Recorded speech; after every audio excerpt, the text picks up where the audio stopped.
Salut à tous et à toutes, bienvenue dans cette première vidéo consacrée à ma collection de jeux vidéo. Aujourd'hui, je vais vous présenter les titres que je possède sur la console Xbox 360 de Microsoft.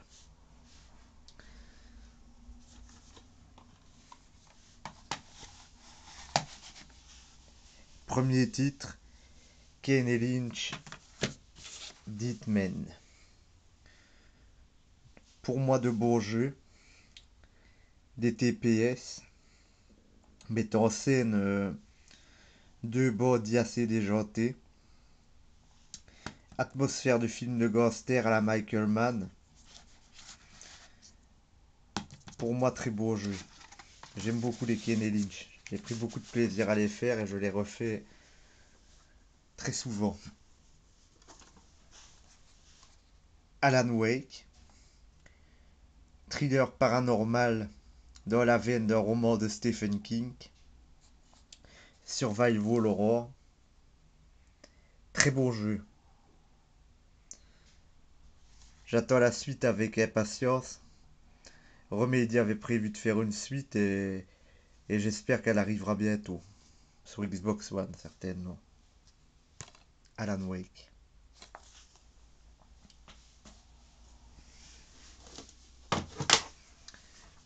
Saints Row. C'est une sorte de GTA-like dans la veine de San Andreas. Le premier Saints Row est un jeu avec lequel j'ai pris énormément de plaisir. Je l'ai mené jusqu'à sa fin. Pour l'époque, je trouve qu'il apportait des innovations. Il est sympa, pas prise de tête. Je possède les autres opus sur la PS3, mais celui-là reste un de mes préférés. Saints Row.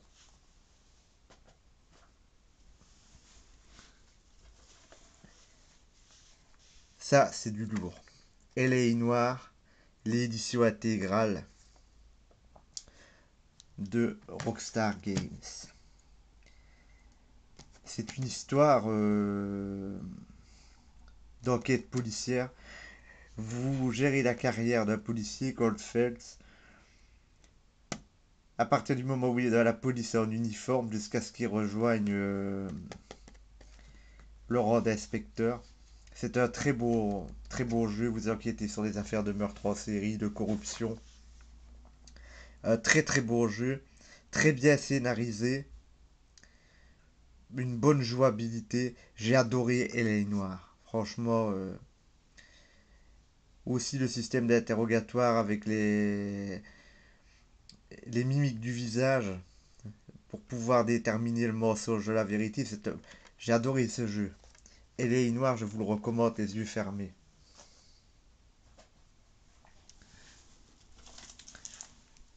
Max Payne 3.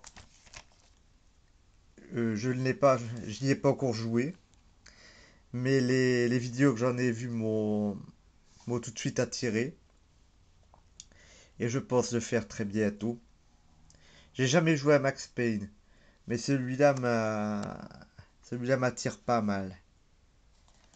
Max Payne 3.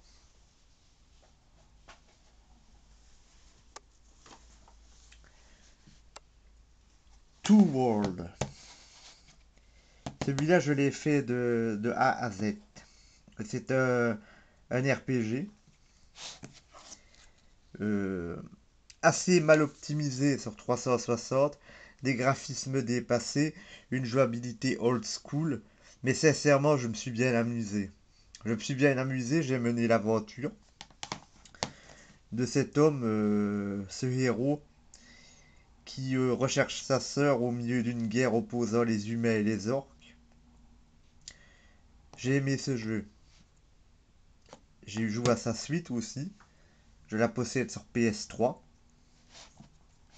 Et je l'ai bien aimé aussi. Bien que j'ai préféré le premier opus parce que les doublages sont mieux faits. Dans le deuxième, les doublages sont vraiment pas terribles. Mais le jeu est mieux optimisé. Si vous aimez les jeux de rôle et que les graphismes ne sont pas trop importants pour vous, Two World. Dans le même style, Ryzen. Celui-là aussi, je l'ai fait à fond. Très beau jeu. Dans le style de RPG occidental old school comme les gothiques. Donc vous êtes très faible, vous vous retrouvez débarqué sur une île, vous devez vous trouver des initiateurs pour apprendre des techniques de combat. Au début, vous vous faites tuer par des loups. Après, vous devenez très fort, vous pouvez pourfendre des créatures gigantesques. Euh, un bon jeu, une bonne histoire aussi. Je possède ces suites sur PS3, mais je ne les ai pas encore faites. Celui-là, je l'ai fait. Vous le voyez sous blister parce que je l'avais. Je l'avais revendu et je me le suis repris pour la collection parce que j'ai encore envie d'y rejouer. Ryzen.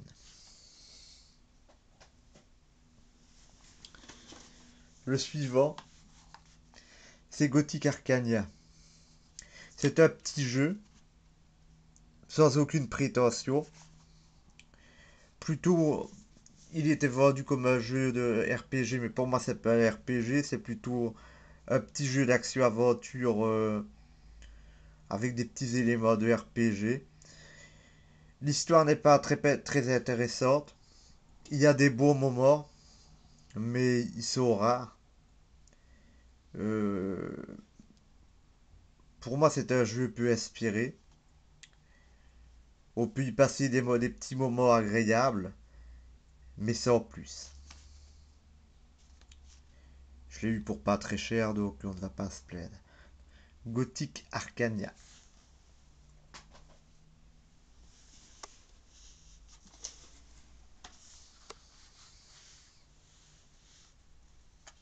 Celui-là, c'est du lourd. The Witcher Assassin's King. Celui-là est merveilleux.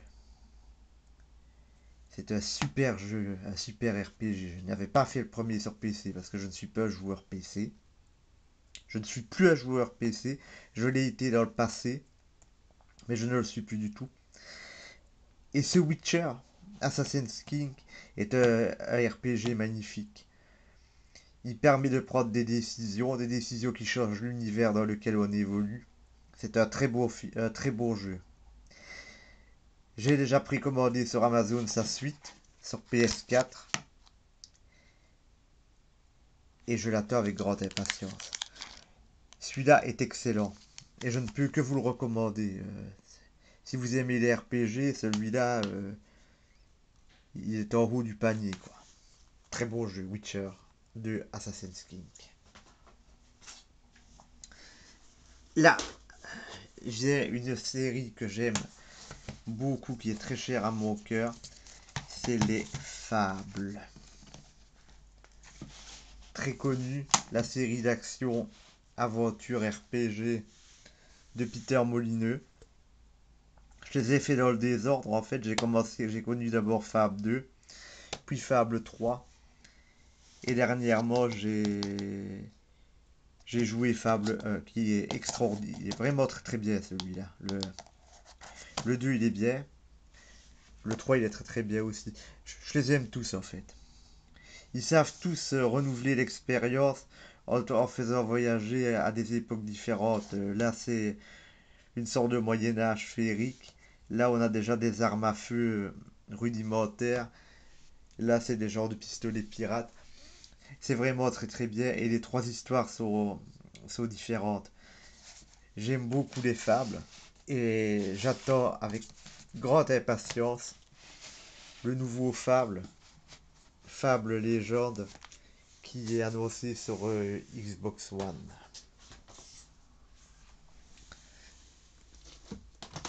Maintenant, une série que j'adore,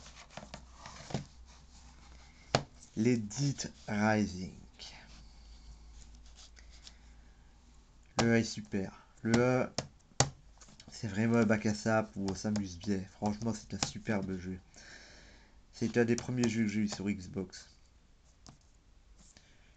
Le 2, je l'aime bien aussi, mais l'obligation de devoir aller chercher ça, c'est du Zobrex pour sauver votre fille est un petit peu... ça plombe un peu l'aventure. Mais ce n'est rien, il est bien aussi. J'ai The Record où on voit Franck mener l'aventure de Dead Rising 2, mais celui-là je l'ai sur PS3. J'ai également le Dead Rising 3 sur Xbox One. Voilà un autre RPG, Divinity, The Dragon Knight Saga. Beau jeu, beau RPG, très long, très très long. C'est pas un jeu qu'il faut acheter ni pour les graphismes ni pour la technique non plus, hein. C'est un jeu qu'il faut acheter pour le scénario, pour les quêtes qui sont bien faites. Si vous aimez les univers de féerie, les quêtes annexes intéressantes, et en plus on a la possibilité de se transformer en dragon dans ce jeu. Le scénario est vraiment très développé. Ils n'ont pas eu un grand budget pour le faire, c'est un studio belge, je crois l'Ariane, mais franchement je vous le conseille. En plus il est bien optimisé sur 360, je vous le conseille. Divinity 2.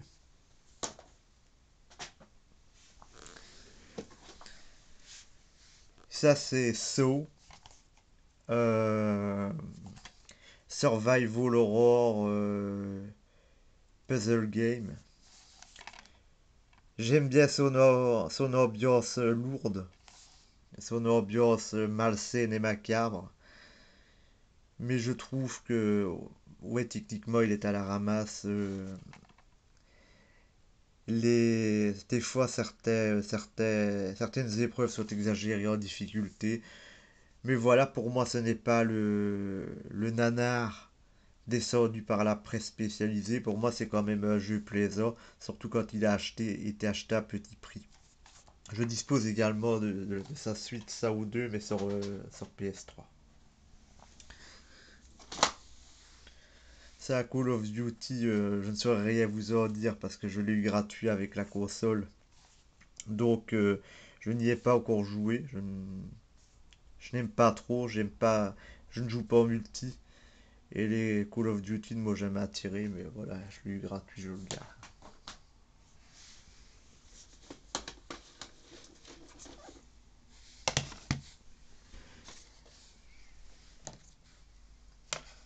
Ça, c'est le must-have de la Xbox.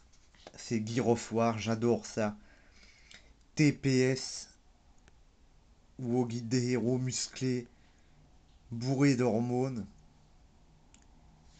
Super, superbe. Pour moi, les quatre sont géniaux. Et j'espère qu'ils en feront un sur Xbox One. Parce que les Gear of War, moi, c'est vraiment ma tasse de thé, quoi. Et enfin, Codemnet, un FPS aventure enquête de police très macabre, très bien. Je dispose de sa suite sur PS3. Il est vraiment très bien. L'histoire se suit. C'est un univers qui fait peur. Bref, je vous le recommande. Si vous aimez les serial killers, les univers d'horreur, vous aimerez Condemned. Pardon. Je vous remercie de votre attention. Je vous remercie de m'avoir suivi pour cette première vidéo consacrée à ma collection de jeux vidéo. J'attends vos commentaires. À bientôt et bonne journée. Merci.